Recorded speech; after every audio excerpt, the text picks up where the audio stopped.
All right, well, we're ready to begin again. Our next speaker, the final speaker of this morning's session, is Iosif Petrakis of LMU, the University in Munich.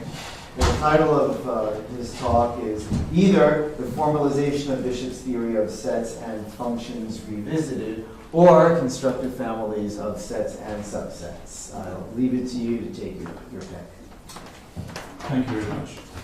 So this talk is a continuation of the previous one I gave two weeks ago about the relation between Michael's system, CST, and Bishop's mathematics. So the problem is the same. To formalize Bishop's book, actually there are two books, Bishop 67 and Bishop Bridges 85, and there are different. There's a difference. The major difference between the two books is the measure theory. They have different measure theories, and there's a slight difference in the set theory. In the Bishop 67 book, there are sets inductively defined with rules with countably many premises. The main definition is the Borel set, and this concept is really part of the theory there. And in the Bishop Bridges 85 book, there are no real, there is only one definition, which is inductive.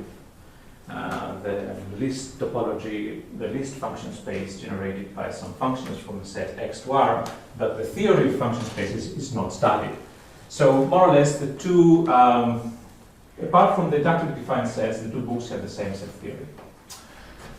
And now one wants to formalize this. This is an old question, and usually when one wants to do it, he or she uses either type theory or some category theory to do it. So here the most important contribution is the work of Professor Palmer in all the years to study Bishop sets, the set of its in type theory, and there are many papers on this subject. But I think that one can do it within Bishop. And there's a problem there. And in order to formalize this set theory, which is actually a theory of sets and functions, as Michael has observed, one has to understand, to realize something, I think. So the two books are full of mathematical achievements, and there's a great philosophical achievement that the theorems proven there do not contradict classical mathematics. And the technique is to use the appropriate concepts. So when Bishop says a continuous function from R to R, he means a continuous function on every bounded subset of R. And if this suggests quantification over the power set of R, you can avoid it because you can say this is equivalent to being uniformly continuous on every bounded subset of the form minus n. So everything is predicative in the end.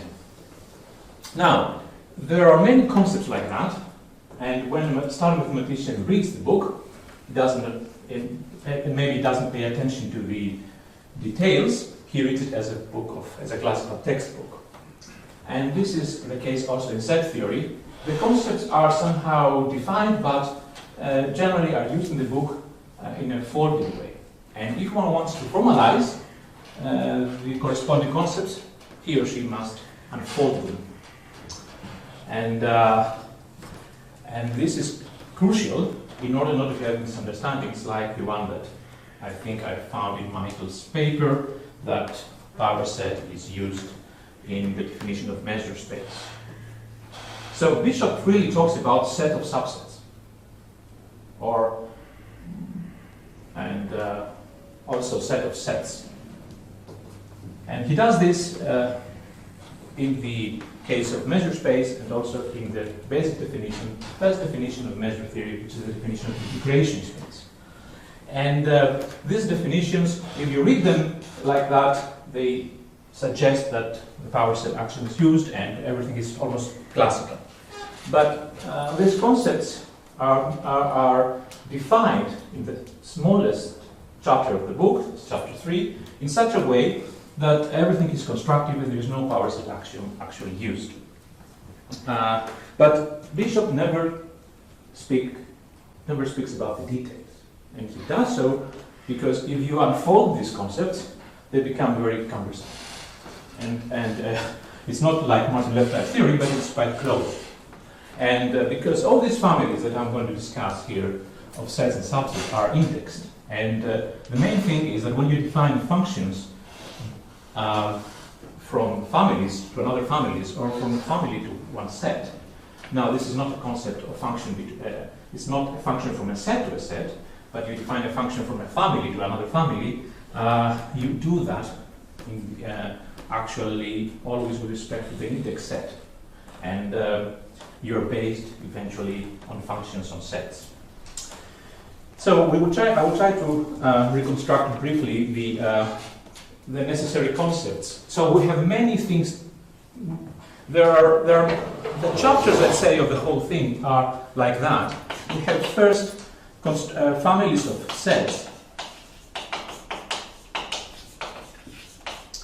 and then families of subsets of some specific set X.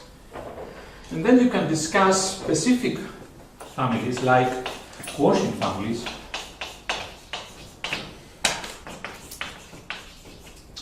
or neighborhood families, and vibration families. Here I will put some discuss these families of complementary subsets.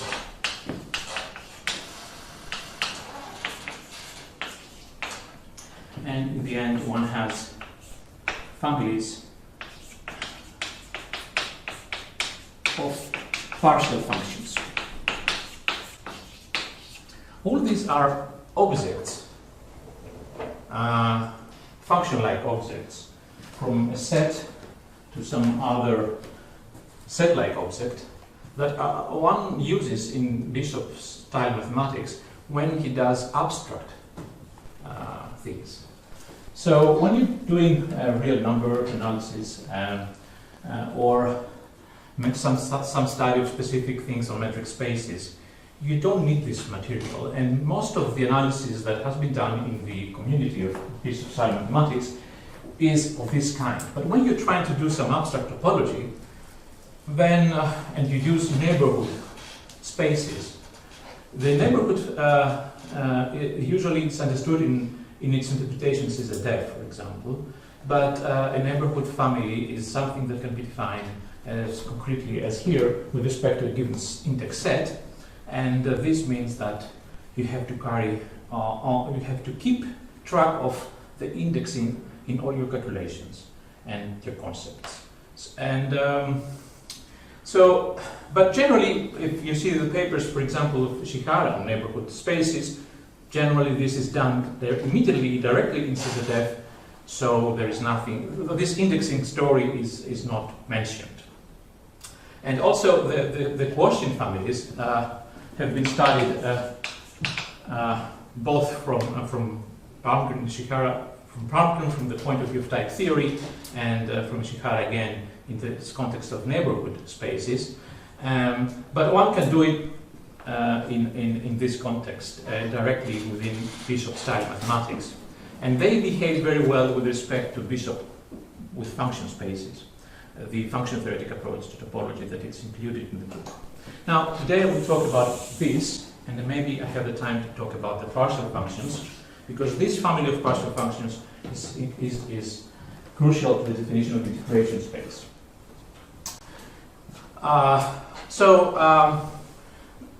This theory of the Bishop's theory of sets and functions is the abstract theory of sets and functions used when you do abstract mathematics like measure theory or topology, general topology, not concrete stuff.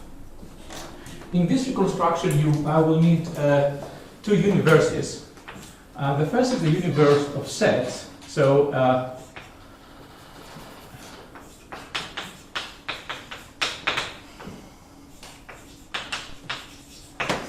and here we have an equality of the form A equals B if and only if there is F from A to B and there is G from B to A, such that the usual thing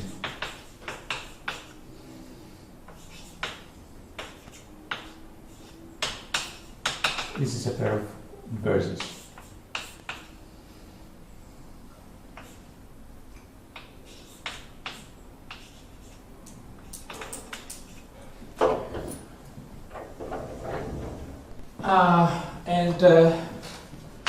Now, this is not a set, because being a set, the set is characterized by a membership condition and an equality. This has, of course, the properties of an equivalence relation. But the membership condition must always express a construction. And here you cannot search. There is no abstract construction of what it means to be a set. So this is an object that behaves like a class. It has a membership, it has an equality, but it cannot be considered as a set. And the other universe is the universe of triples. So you have A, B, and F is in V1.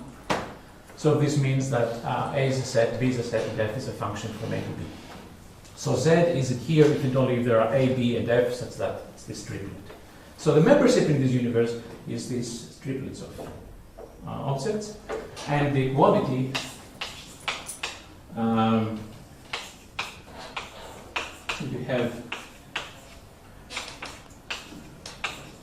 you need some functions E, AC, and E, B, D, and these are equal. These are also, there's an inverse from ECA and EBDB, such that this diagram contains. So this is an equality that can be defined on this universe, which is again not a set, for the same reasons. Now,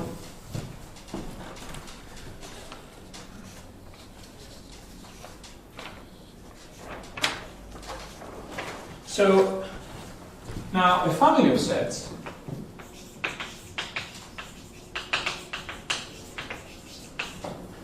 indexed by some I set is just we can write it now. First you have it's a pair of it's something like. First you have, this means, this arrow, this squig arrow means that you don't have a function because this is not a set. It's an assignment routine. So I goes to lambda 0 I, and this is just an, let's call it, it's just a set. But now functions have the property in Bishop-style mathematics, when they are defined on sets, that if the inputs are equal to a set, then the output has to be equal here. Now, this is not a set, but this can behave as a function, and we want to have something like if I equals I to j, and then you take lambda 0 I, you want to have the equality in the universe. And this is lambda 0, and you want to have this equality. And now the definition of the family of sets is added. We have one more object, function-like object that realizes this picture. We have lambda 1 from the diagonal of I, which is just the pairs ij in the product I, such that I equals ij, and the product is here to define the set, and this is the diagonal. You have a function, and you have another family from this diagonal to V1, and lambda 1 now of the pair ij is defined to be lambda 0 I, lambda 0 j, and the function lambda ij, such that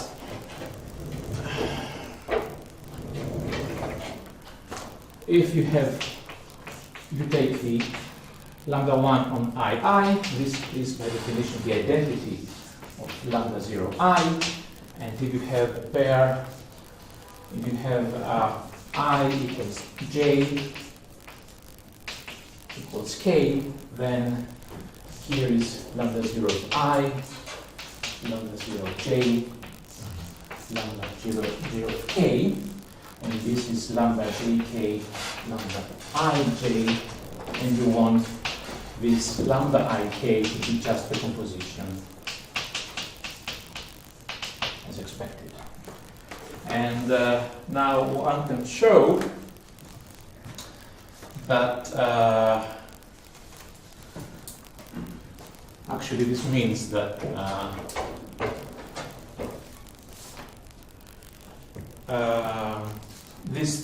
okay, now if you take now I equals j, this implies j equals I, therefore lambda ij composition lambda ji is going to be lambda ii, and similarly lambda ji composition lambda ij is going to be lambda ii. Therefore, actually, this this rule here is a realizer of this equality. And the important thing now is that one can call a family of sets a set of sets when the converse implication holds. So a set of sets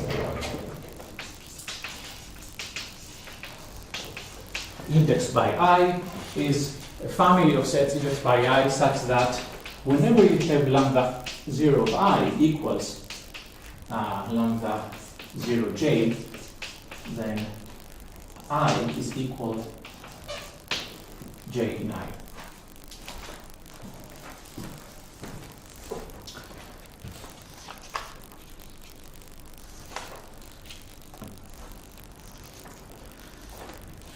All right, and usually one takes I to be discrete set, and this means that this diagonal is detachable. There is a function from I from the product I to 2 that decides when that this is here only if this value under this function is 1. Of course, this definition is not given in Bishop 67. It's an exercise for the case of I being a discrete set. And in the Bishop Bridges book, there is this solution of given by Richman, which is actually this, but we write it in such a way that it conforms to Bishop style mathematics, because if you formalize, if you just put in a formal way things that Bishop says in natural language, you need these two universes, and I think it's suitable, at least so far. Okay, and why this is important? Because now one can define functions on this concept, on these families.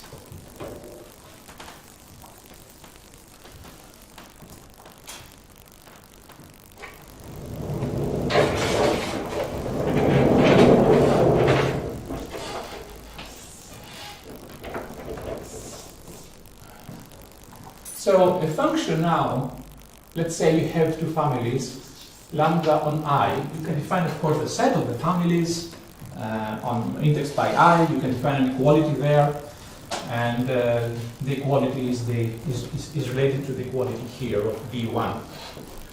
But these are details. The essence of this thing is that when you have a family on I, let's call it, let's use this notation, and some m, a family on J.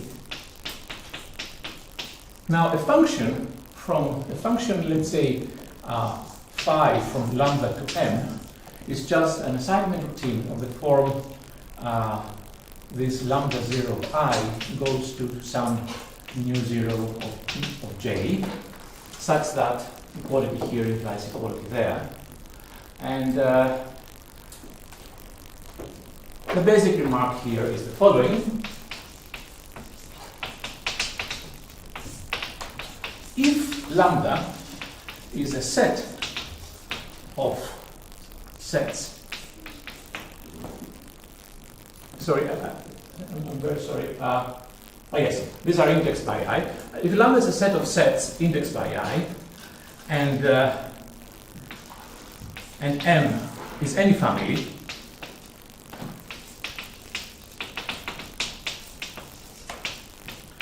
then and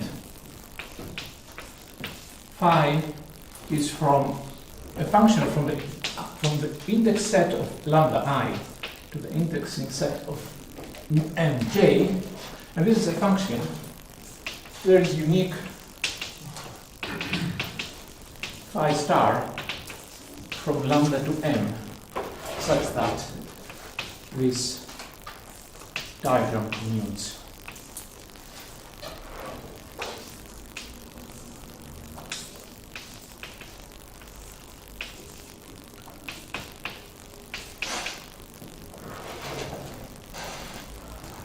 And the idea is that you take, so you define, so if lambda of I is equal in V0 to lambda 0 j, then because this is a set of sets, this implies that I is equal in j I, and this means that phi of I is equal in j, phi of j. And this means, by the definition of M now, that mu 0 of Fi is equal to mu 0 of Fj. And this is, by definition, the phi star of lambda 0 I.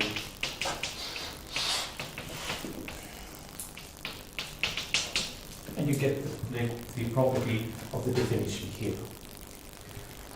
And the same can be done, of course, when you want to define the concept of a function from a family to a set. You have, instead of M, you have set X, and whenever you start from a set of sets, this defines a function. The function from on the index set to the situation goes like that. From I to X, we have a function phi. This goes to lambda, and then we have phi star. And if this lambda is a set, this phi star is a function in the sense that it has the property of preservation of equality.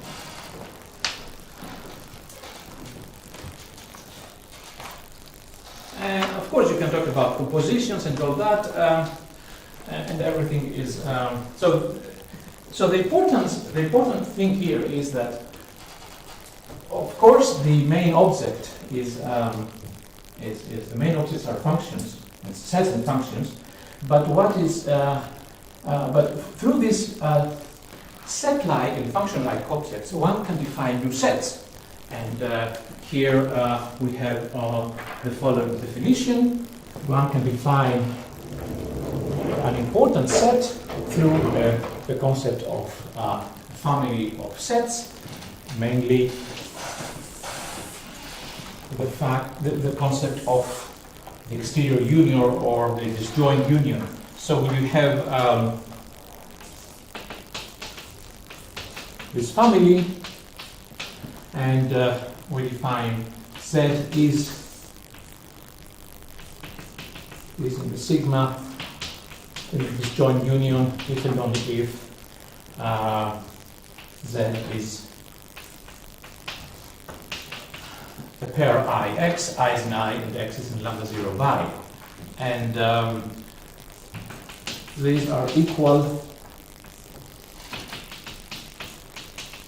if and only if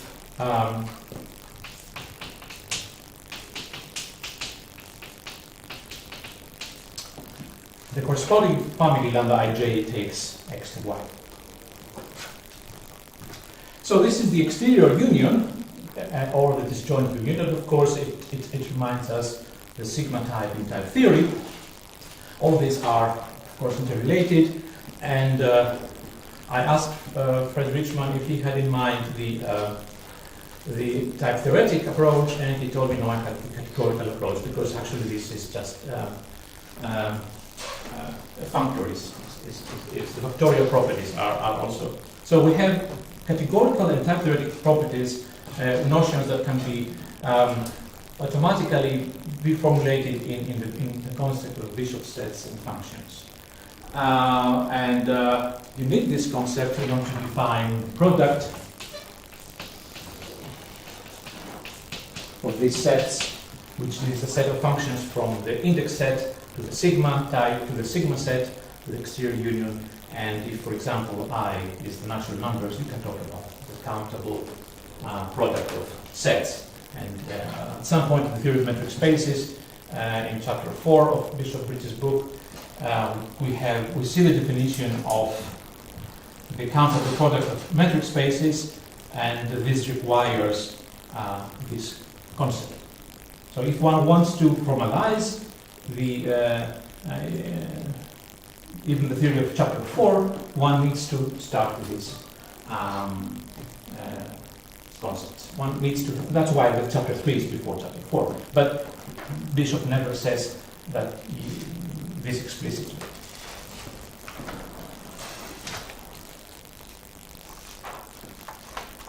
So this is the idea. This is the short story about families of sets, and now one can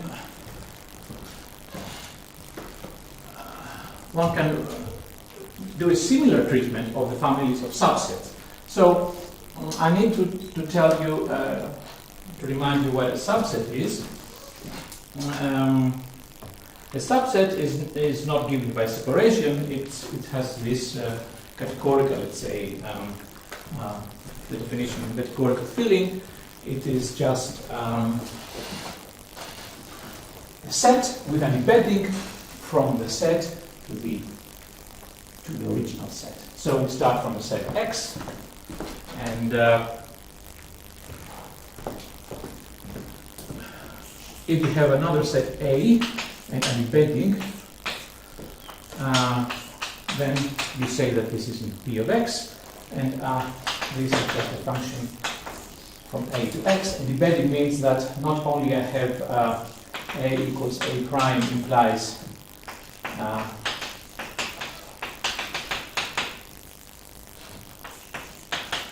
but also the converse application. So the membership condition in the power set cannot be the membership condition of a set, because it does not reflect the construction.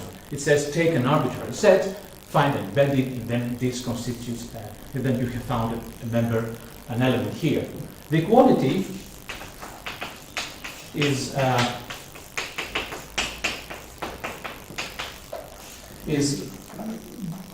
pretty much like this thing here. You have A, B, X, and then you have A.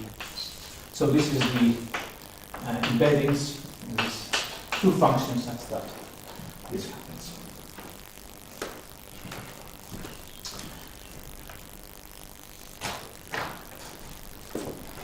So again, the power set is a defined totality with equality, but this membership cannot characterize a set. And I'll make a picture here. If this is X, and this is A, and this is B, and let's take here A, and here, so we have, here's the embedding, and this is the F of A, and it's embedded here with IB, and these are equal in X. And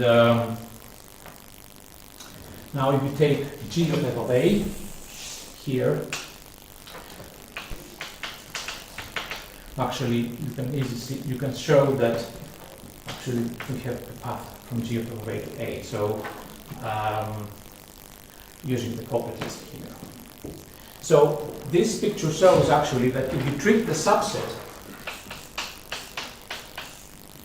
as a triplet, as an element of V1, and you take the equality of V1 then being equal as a power set, as an as an element of the power set of X implies that these are equal as elements of V1, but not the other way around.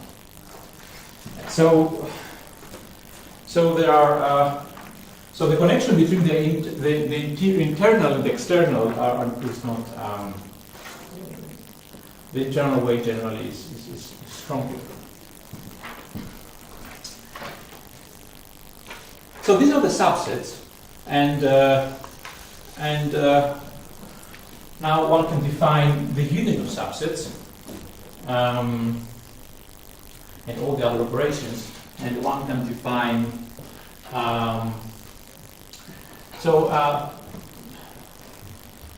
yeah. Now let's see what is a family of subsets now. So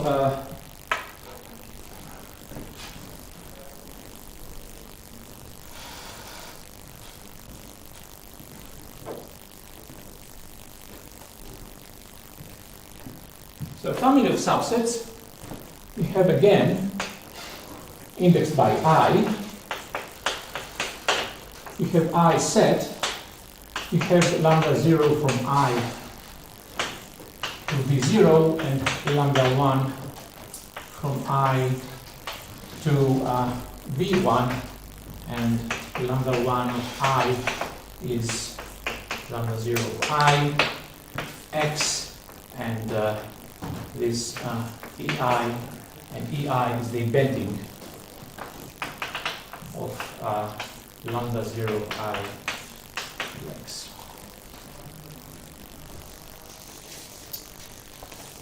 Such that if I equals ij, then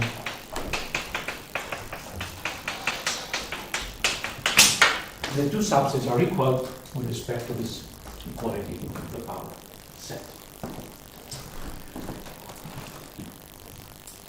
Actually, one can add another family, lambda 2, that will realize, as in the case of the families in this case, the equality here, because the equality in P of X is just the existence of these functions f and g. You can put that in the data, in the definition, and you have a very similar definition of families of subsets and families of sets. And now again, you see what happens. A set of subsets, so this is a family of sets, family of subsets.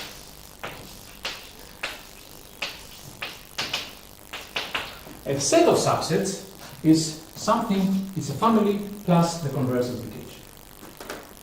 And again, if you want to define a function from lambda to m, where lambda is a family of subsets in X indexed by I, and m is a family of subsets in X indexed by j, you just need a function f phi on the index sets. And similarly, if you want to define a function from lambda to some set y.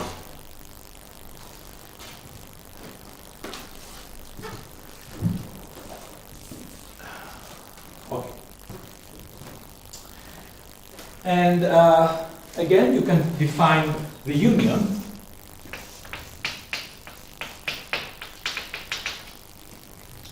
of these subsets. Now, this is not the sigma, it's the union. And the set is so the element is just the I and the X. The X is lambda 0 y, and the equality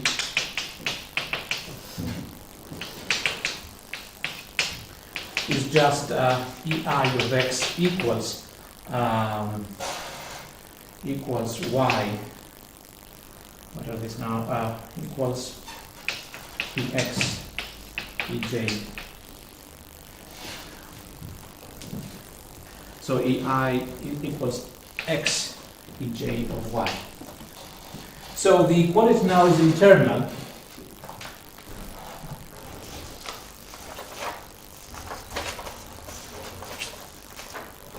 So if we want to make a diagram,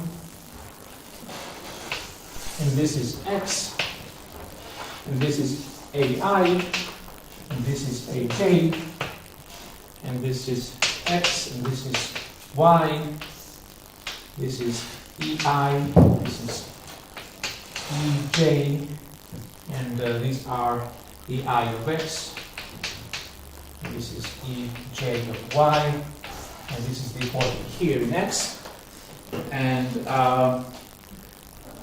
now if you see this family in the external way, the equality just says that there are some functions here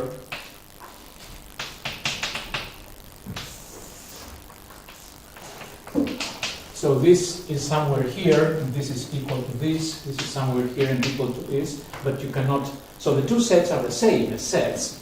The internal union generates the same object with the same pairs, but the equality is different because the equality in the external approach is determined by these lambda ij, lambda ji functions, while in the internal way, in the internal union, you go inside and you work with this ei j. So the sets are the same, but the equality is different. Okay, so we have two levels. Let's say we have families of sets and functions that can be defined from families to families through the functions on the index sets.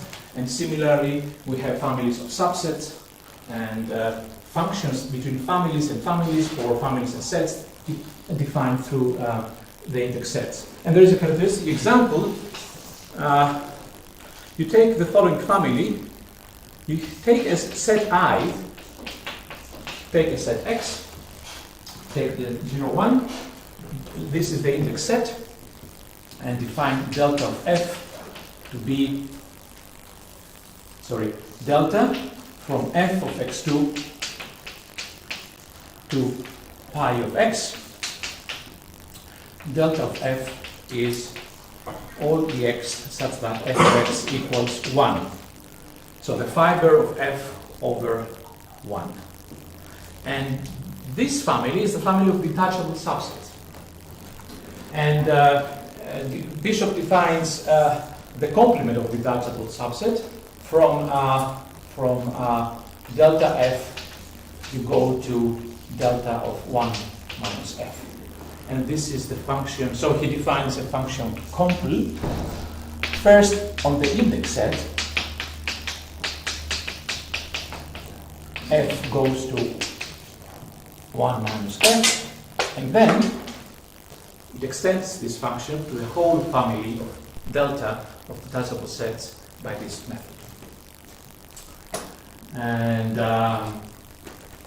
this is an example of how he uses the indexing families, but he forgets about it, and at some point later, in chapter 9, he gives a definition of the measure space, repeating this pattern, but without saying anything about it, because if he would say all the details, that would bring somehow it would make things harder to read.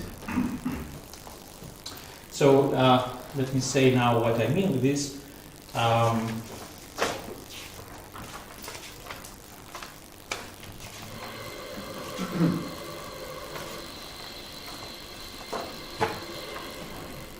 So I need to raise a bit.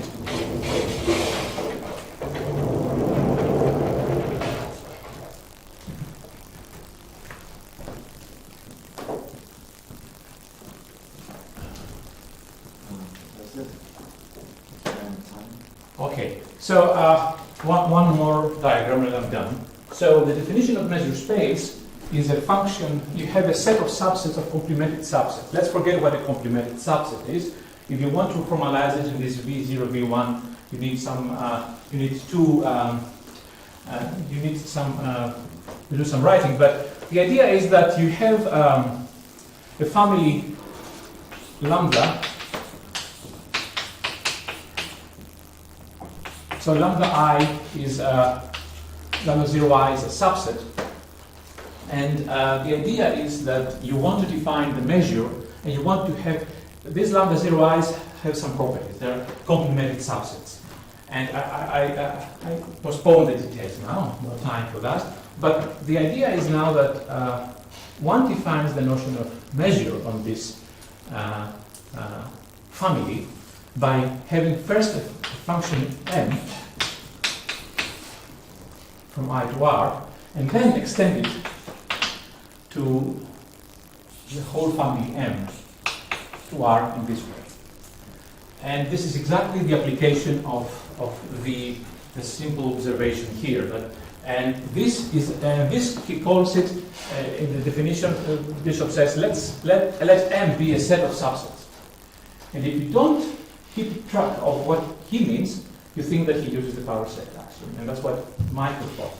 And but this is not the case. Actually, he means a set of subsets in this sense, a family that has this property, so that if I have a function from the index set to the reals, I can extend it, and I can just use the same notation for simplicity. Things are a bit more complicated in the case of the integration space definition, because for simplicity, Bishop says, let's take the set of all partial functions from x to y, and this is not a very good thing to call it a set. But again, he means indexing family, a set in this indexing sense. So I had this, I made this observation, and after I saw the paper of Bishop, Mathematics in Numerical Language, and at some point he explains the definition of the measure space, and he explicitly says, I mean a function on the indexing set. And if you do the unfolding of the definitions, you always have this indexing situation, and this unfolding is necessary when you want to formalize Bishop set theory. You can do it either in type theory or in CZF, but what I claim is that one can do it inside this informal theory of sets and functions, where somehow type theory and category theory meet. Thank you very much.